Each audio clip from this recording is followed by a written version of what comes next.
Chapter 7. A Prisoner of the Revolution. Charles Darnay's journey through France was a difficult and dangerous one. He was stopped at every town and his papers were inspected. It soon became known that he was an aristocrat who was journeying to Paris to save the life of an old servant of the family, and he was treated roughly by the new revolutionary officials. When he arrived in Paris, he was immediately arrested and thrown into prison. A few days later, while Mr. Lorry was sitting in his office in Paris, there was suddenly a noise outside his office. Two people burst into the room.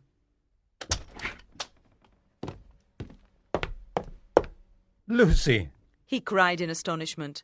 And you, Dr. Manette? What are you doing here in Paris? It's Charles, Lucy explained hurriedly. He's here in Paris, in prison.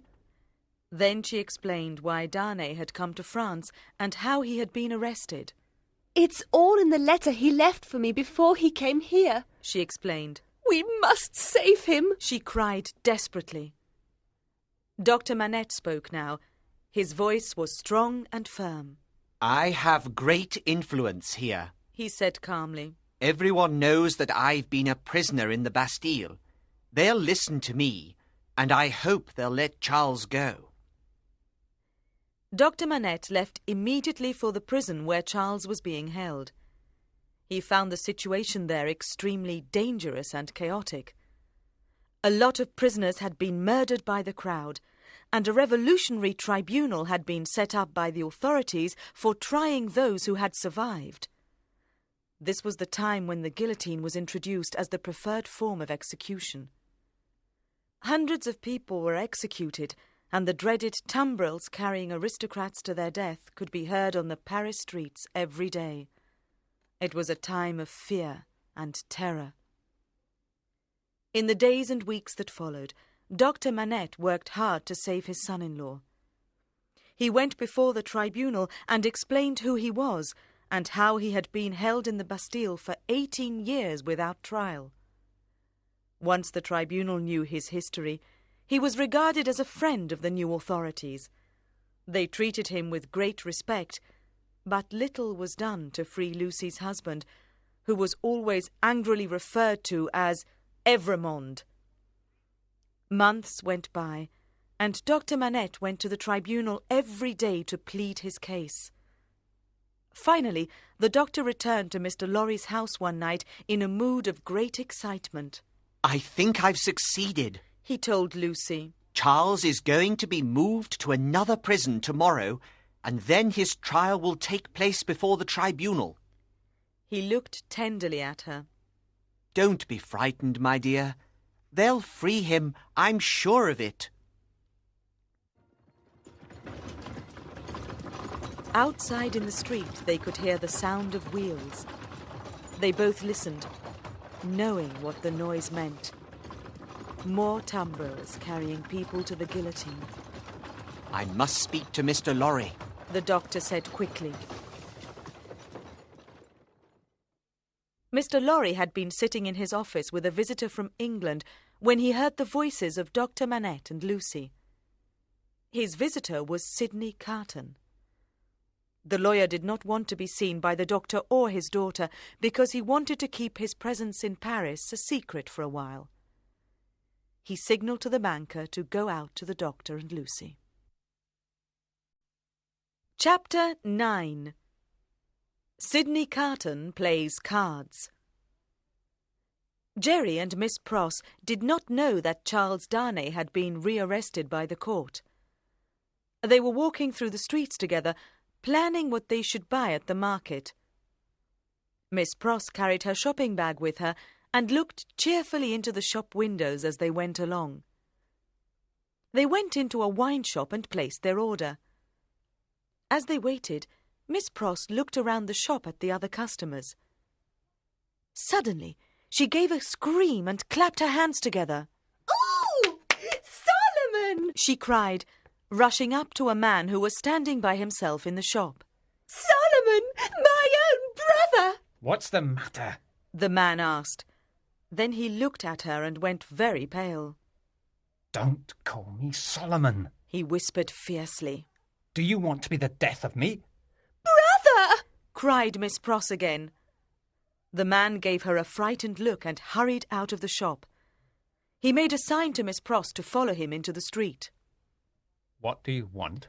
He asked her coldly, once they were outside the shop.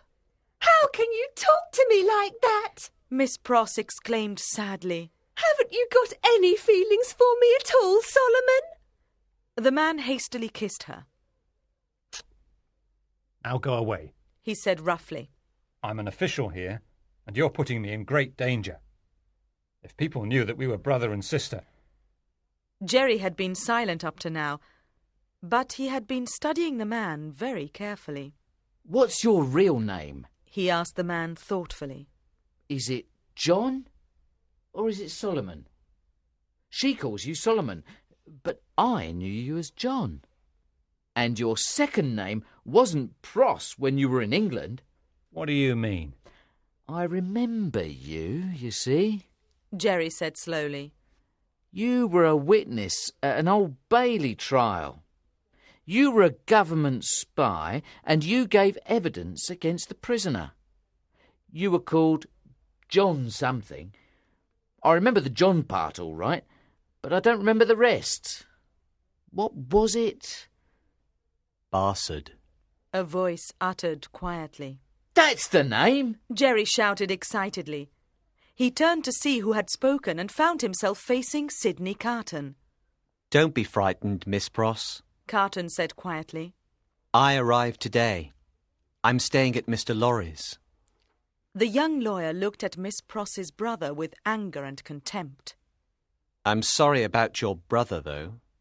He's what they call a sheep of the prisons. The man turned even paler when he heard this accusation. He looked at Sidney Carton in great fear. Carton looked back at him quietly and then went on. I saw you coming out of the prison, you know. I remembered you very well from the treason trial at the Old Bailey, Mr. Barsad. It wasn't difficult for me to guess what you were doing here in Paris. And it gave me an idea, you see. What idea? The man asked nervously. What are you talking about? It would be difficult to discuss my idea here, among all this crowd. Carton replied with a smile. Why don't we go to Tellson's Bank? We can talk quietly there. Why should I go with you? The man asked. I can't say why. Carton replied smoothly. You mean you won't say why? The man said. Sidney Carton smiled again. Precisely. You understand me very well. Sidney Carton and John Barsad, or Solomon Pross, were soon sitting in Tellson's Bank talking to Mr. Lorry. Carton explained very quickly who the man was, and Mr. Lorry remembered him from the Old Bailey trial. The banker looked in disgust at Miss Pross's brother. Then Carton told Mr. Lorry about Charles Darnay having been arrested again. I don't know if Dr. Manette will be able to save him this time. Carton said. These are desperate times, Mr. Lorry, and I think the doctor's influence with the court is on the wane. Yes, desperate times indeed. He said thoughtfully. And desperate times call for a desperate game. My game is to win a friend inside the prison. You, Mr. Barsad, He announced firmly. You'll need good cards to win that game. The spy said coldly. In a moment, I'll show you my cards. Carton said grimly. But first, if you don't mind, Mr. Lorry, some brandy. Mr. Lorry brought over a bottle of brandy and placed it in front of Sidney Carton. The lawyer quickly drank 2 full glasses of it and then turned back to the spy. You're an informer, He said calmly. You work for the French authorities in the prison. Your job is to listen to the prisoners and to report what they say. But you used to be a spy for the British government, didn't you? That's my first card, Mr. Barsad. Your career in London. I wonder what the French authorities would say if they knew that. Would they think you were still a spy for the British government? Would they see you as a traitor? He paused to take another glass of brandy. Now look at your cards, Mr. Barsad. He advised pleasantly. What have you got? The spy was silent for a moment. He was thinking hard. Everything that the lawyer had told him was true. He had indeed been a spy for the British government. He had lost that job because it was soon discovered that the evidence he gave at trials, like the trial of Charles Darnay at the Old Bailey, was unreliable. He had then come to France, where he had worked for the government before the Revolution. After the Revolution, he had changed sides and now worked for the very people he had spied on before. He was in a dangerous position, and he knew it. You don't seem to like your cards, Carton commented wryly. Are you going to play, my friend? Miss Pross's brother sighed deeply. He realised that he was beaten. You told me you had an idea, Mr. Carton, he said wearily. I'd like to hear it. But I warn you, you can't ask too much of me. Don't ask me to do anything dangerous. Sidney Carton smiled at him. I'm not asking much. He told him. You're one of the prison jailers, aren't you? Escape is impossible. The spy hurriedly interrupted. I won't have anything to do with it. It's too dangerous. I have not said anything about an escape. The lawyer reminded him softly. But there is something you can do for me. We'll discuss it in private, if you don't mind. He stood up and went into another room, and John Barsad followed him. Sidney Carton closed the door carefully, and Mr. Lorry could hear them talking earnestly in low voices. Their discussion went on for a long time. Chapter 11. Sidney Carton plays his last card. 52 prisoners were due to die the next day, and Charles Darnay was among them. He sat alone in his cell and thought about what had happened. He was young, and it was hard for him to accept that he had to die. He called the jailer and bought paper and ink, intending to put his affairs in order before the next day.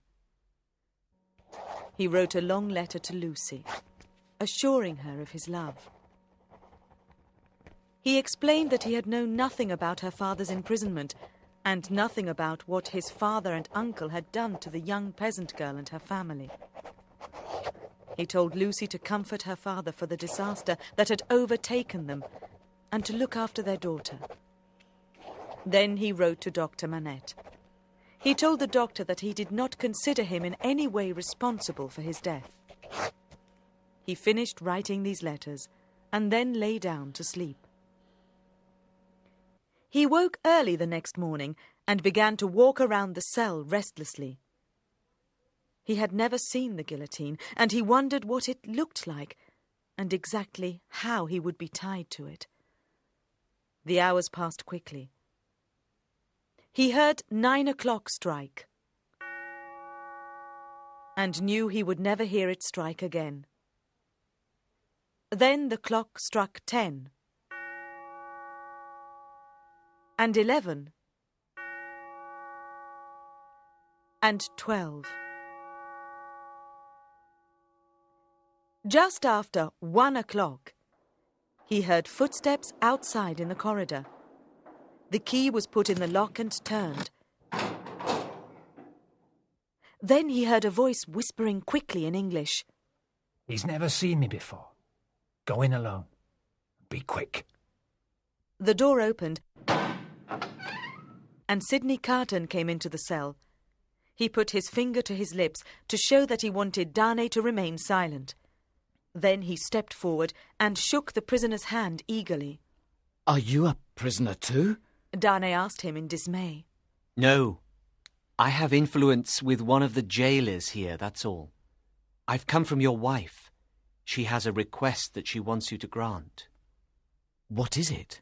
You must do what she asks. Carton said urgently. There's no time to ask questions, no time for explanations. You must just do exactly what I tell you. Do you understand? Darnay nodded his head. Good. Now I want you to take off your boots and put on mine. Carton ordered. And hurry. We haven't got much time. Escape is impossible. Darnay said. You'd only die with me if we tried it. I'm not asking you to escape. Carton replied. If I do ask you to escape, you can refuse. But now take this cravat of mine and put it on. Give me yours. With great quickness, Carton exchanged clothes with the prisoner. Darnay protested all the while, but the lawyer would not listen to him. It's madness to try it. He kept saying. Don't throw away your life trying to save mine. I'm not asking you to escape. The lawyer repeated. If I do, you can always refuse. He looked around the cell and saw the paper and ink on the table. Go to the table and write exactly what I tell you. He commanded. Write exactly what I say, word for word. Darnay sat down at the table and picked up the pen. What shall I write? The prisoner asked.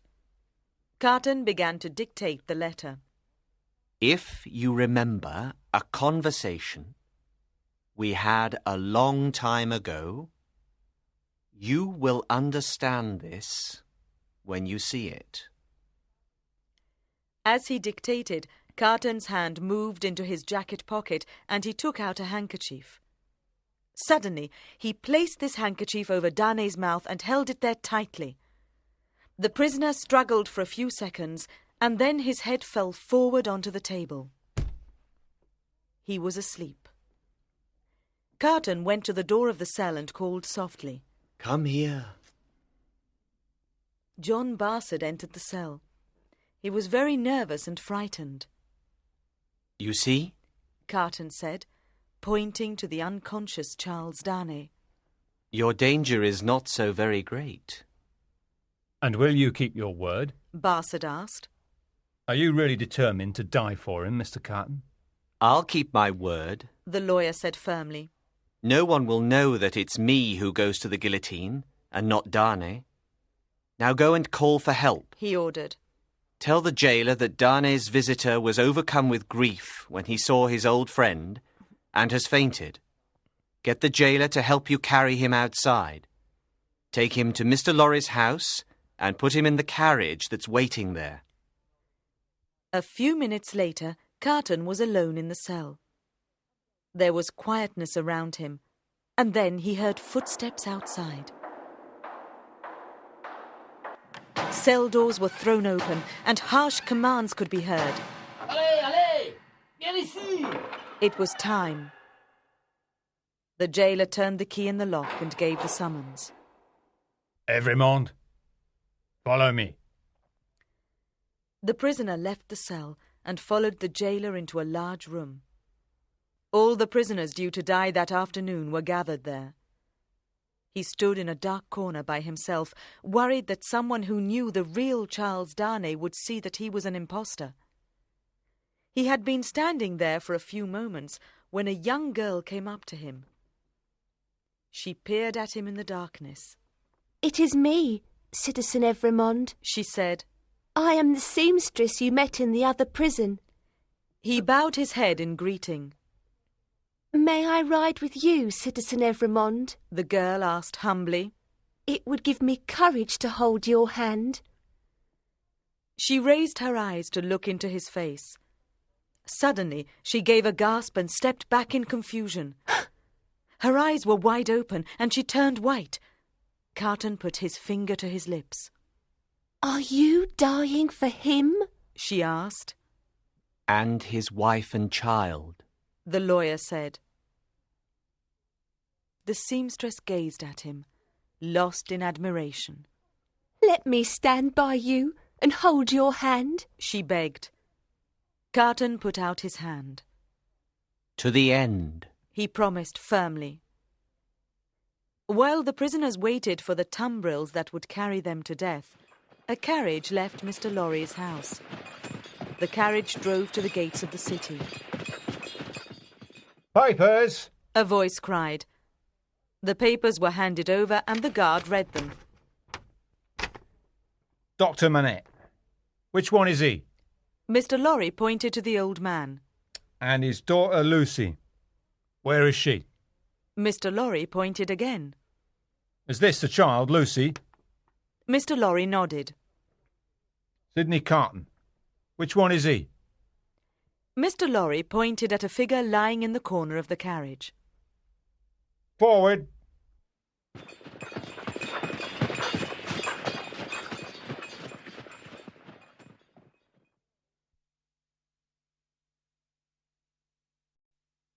Chapter 12.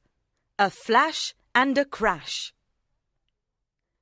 Madame Defarge was talking to her woman friend, Vengeance, and to Jacques III. "Defarge is a good Republican and a brave man," Madame Defarge said. "But he has certain weaknesses. He feels sorry for Dr. Manette." That's a shame. Jacques III said solemnly. A good citizen should not feel sorry. Madame Defarge raised her hand for silence. Jacques III was instantly quiet. "I don't mind about the doctor," Madame Defarge said. "He can go free for all that I care. But Evremon's family is a different matter. The wife and child must die." The wife is beautiful. Jacques III commented. She would look good on the guillotine. He rubbed his hands together eagerly. It'd be a pretty sight. "I'm afraid my husband may warn them," Madame Defarge said ominously. "I'm going to visit the wife now. She will be sad at Evremon's death and may say something against the Republic. That will give us the chance we need." What a woman you are! Vengeance cried in admiration. Indeed. Jacques III agreed with her. And a real friend to the Republic. "Take my knitting," Madame Defarge told Vengeance. "Keep my usual seat for me. I'll join you before the executions begin." You won't be late. Vengeance asked anxiously. You'll be there before the tumbrils arrive, won't you? Before they arrive, She repeated excitedly. Madame Defarge nodded, and then she walked away from her two friends. She carried a pistol and a knife hidden in her clothes, and her heart was fixed on hatred and revenge. Mr. Lorry had made his plans carefully the night before. He had decided that Miss Pross and Jerry should leave Paris at 3 o'clock in a small carriage. They would join the coach with the other passengers as soon as they could on the road outside Paris. As Madame Defarge was making her way through the streets to the house, Jerry and Miss Pross were making plans of their own. They had seen Charles Darnay being put into the coach, and they had seen the coach drive away. I'm so worried about them, Miss Pross said tearfully. They must get away safely, Mr. Cruncher. But if the people see a second carriage leaving the house, they may get suspicious. That's what worries me, Mr. Cruncher. I think you should go out and stop the vehicle and horses from coming here. Take them to the cathedral, She suggested. Wait for me there. That would be best, wouldn't it, Mr. Cruncher? Perhaps you're right, ma'am. Jerry agreed. But I'd rather not leave you here alone. He added doubtfully. Don't worry about me. Miss Pross told him quickly. Wait for me at the cathedral at 3 o'clock, Mr. Cruncher. Jerry left the house at 2:20, and Miss Pross went inside to get ready for the journey. She was very nervous and kept looking around to make sure that no one had come into the house. As she walked from one room to another, she became aware that there was someone else in the house. She looked around in panic and saw Madame Defarge standing next to her. Madame Defarge looked coldly at the Englishwoman. "Where is Evremon's wife?" she demanded. Miss Pross thought quickly. All the doors were open. If Madame Defarge looked into the rooms, she would immediately see that the family had gone. There were 4 doors in the room. Miss Pross closed them all.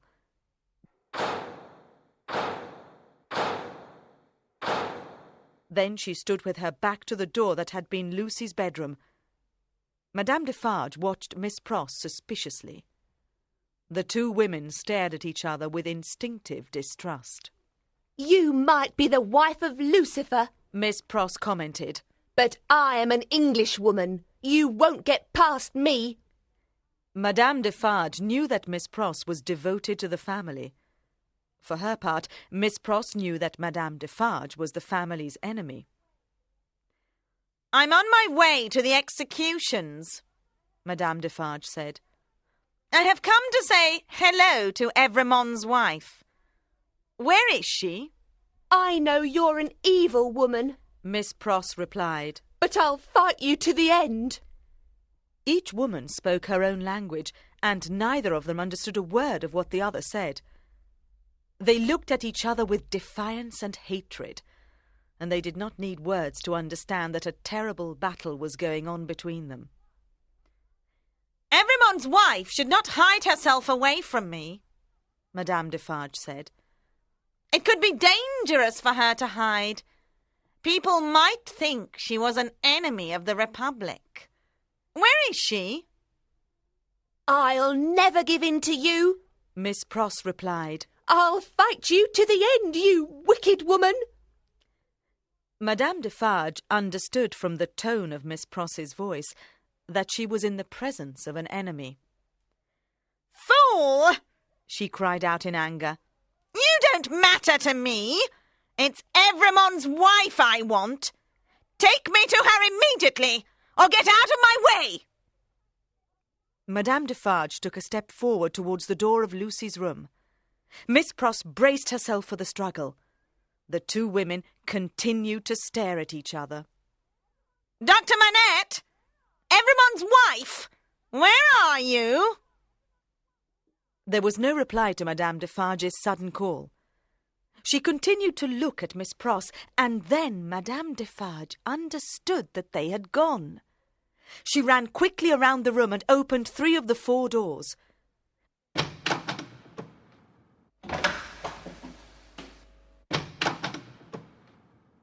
She could see that possessions had been removed from the rooms. She turned angrily to Miss Pross. "There is no one in that room behind you," she said accusingly. "Let me look!" Never. Miss Pross announced firmly. She understood exactly what Madame Defarge wanted. "If they're not there in that room, I can have them brought back to Paris," Madame Defarge said to herself. As long as you don't know whether they're in that room or not, you don't know what to do. Miss Pross said to herself. And I'll never let you leave this house. "Get away from the door," Madame Defarge said threateningly. She moved suddenly towards Miss Pross.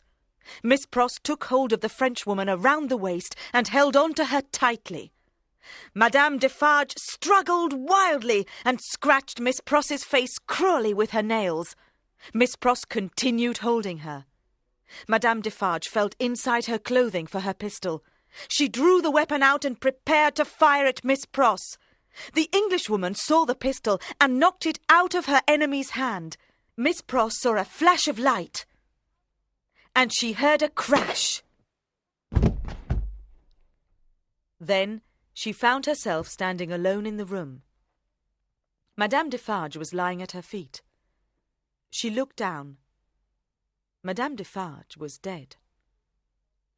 Miss Pross looked at the body of her enemy for a few minutes, and then she turned her mind to what she needed to do next.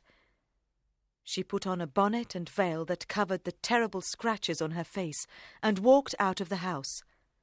She walked quickly to the cathedral and waited for Jerry to come with a carriage. She had not been waiting for more than 5 minutes when he arrived. She climbed into the carriage hurriedly and they drove away. Is there any noise in the streets? Miss Pross asked anxiously. Just the usual noises. Jerry told her. I can't hear you. Miss Pross said. What did you say? Jerry looked at her in surprise. He noticed the marks on her face, and he saw her clothing was torn and disordered. Is there any noise in the streets now? She asked again. Jerry nodded at her. He could hear the tumbrils rolling heavily through the streets, carrying the prisoners to the guillotine. There's the roll of those dreadful carts, he told her. Can you hear that, miss? I can't hear anything. She said softly. There was a flash and a crash. After that, there was a great stillness. And I don't think I'll ever hear anything again as long as I live. If she can't hear the roll of those dreadful carts, she never will hear anything else in this world. Jerry thought. And indeed, she never did. Chapter 13. The Guillotine. The tumbrils rolled noisily through the Paris streets. There were 6 of them that day, each containing the unhappy prisoners who were going to die for the Republic. Some of the prisoners looked out at the city with interest as they were carried through the streets. Others were too miserable to look up. One man had been driven mad by his sufferings, and he began to sing and dance. The crowd pushed close against the tumbrils, and many people asked the guard which prisoner was the famous Evrémonde. The guard pointed to a man who was standing up at the back of one of the vehicles. The man was listening to a young girl who was telling him something with great intensity. The spy was waiting when the tumbrils reached the end of their journey to the guillotine. He looked anxiously to see that the prisoner was still there. He had been afraid that the bargain would be broken. A man standing next to him asked which prisoner was Evrémonde. There, at the back. The spy replied. Down with Evrémonde! The man cried loudly. Hush, hush. The spy said in a frightened voice. The man looked at him in surprise. He'll be dead in 5 minutes. Barsad explained quietly. Let him die in peace. The man sneered contemptuously and went on shouting. Death to Evrémonde! Death to Evrémonde! The prisoner looked for a moment into the face of the man who was shouting, and then he recognized the spy. He stared closely at the spy's face. The tumbrils drew up to the guillotine. The place of execution contained a number of chairs, and the people of Paris were sitting there, waiting for the prisoners. Madame Defarge's friend, Vengeance, was sitting in the front row, and she had put her friend's knitting on an empty chair by her side. Where is she? Vengeance wondered. If she doesn't come soon, she'll miss it all. The first prisoner was led to the guillotine. He lay down on the awful machine. There was a crash. The executioner held up a bloody head for the crowd to see. The women stopped their knitting for a moment and counted. 1. At last it was the turn of those in the third tumbril. The prisoner called Evrémonde stepped down to the ground and turned to help the seamstress down. He made her stand with her back to the guillotine. She looked into his face. You have helped me to be strong, she told him. Keep your eyes on me. Sidney Carton replied. Don't look at anything else. Is it time? She asked. Is it time now? Yes. She kissed him and moved away towards the guillotine. In a moment, her life was over. Sidney Carton spent his last few moments thinking of the people he was leaving behind. They will be happy, he told himself. She will have another child, and she will give that child my name. The child will grow into a fine man, and will follow the same path that I did. I see him making my name famous as he achieves success. His successes will wipe away the stains of my name. I can see him when he is older, bringing his own son here to Paris. I see them looking at this spot, and the father telling his child, my story, with a tender voice.